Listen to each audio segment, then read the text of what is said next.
জীবনভর সবার কাছে বোকাই থেকে গেলাম, বোকাই রয়ে গেলাম, লোকে বোকাও বানাতে পারে। থ্যাংক ইউ, লাভ ইউ সোনা। মেয়ে আমাকে এটা এখন তোমার কাছে 2 মিনিট সময়, তুমি এটাকে তাড়াতাড়ি করে সোজা করো। বসো বসো বসো, তাড়াতাড়ি করে সোজা করো। দেখি সোজা, দেখি কেমন সোজা করতে পারে। দেখো আর কত ফুল হয়ে যাচ্ছে, কোথায় গেল?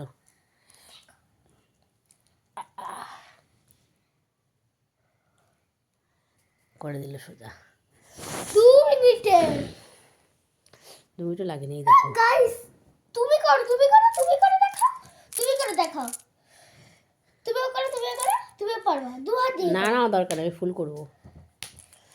তুমি ফুল ওটা পারো না, প্লেনটা নরমালটা পারো না।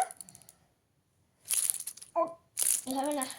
কত রকমের ফুল দেখো বন্ধুরা, এটা দীঘা থেকে নেওয়া হয়েছে। ফ্লাওয়ার ক্যান্ডি মেয়ে সবসময় একদম আর পেরে গেছে পেরে গেছে। ও রুচিটা যে এত বাজে হয়েছে বলার কথা না। সব কিছু জুতো জামা আমার পছন্দে পড়লে ওকে সোবার লাগে। কি সুন্দর দেখো বাসাজি এটা ও নিচ্ছিল একটা উল্টো পাল্টা জিনিস, যেগুলোর হাতের গাদাখানেক ব্যান্ড।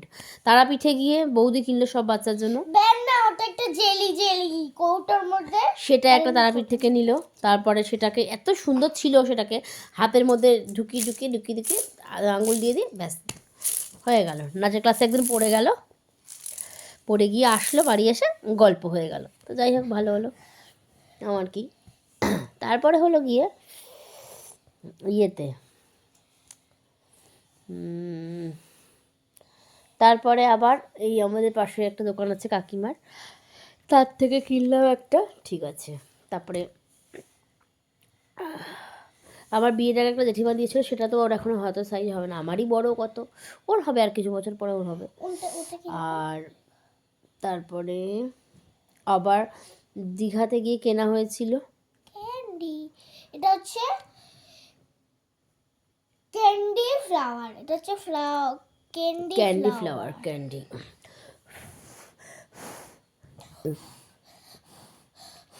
শুয়ে জোর থাকতে হবে।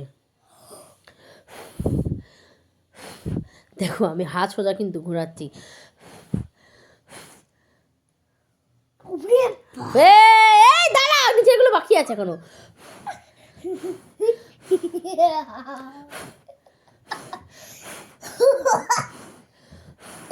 ফুল বানিয়ে আমাকে ফু দিয়ে দিতে পারবা? দেখো বন্ধুরা, দেখো ফু দিয়ে ফুল হয়ে গেল। বাচ্চাকে তোমরা বানিয়ে দাও, ওরা খুব মজা হাসতে দেখ। হ্যাঁ আরেকটা বানাই, আমাকে একটু বানিয়ে দেখি। তো চলো হাজব্যান্ডের এক ফ্রেন্ডের ওয়াইফ ফোন করছে, একটু কথা বলিনি। টাটা বন্ধুরা।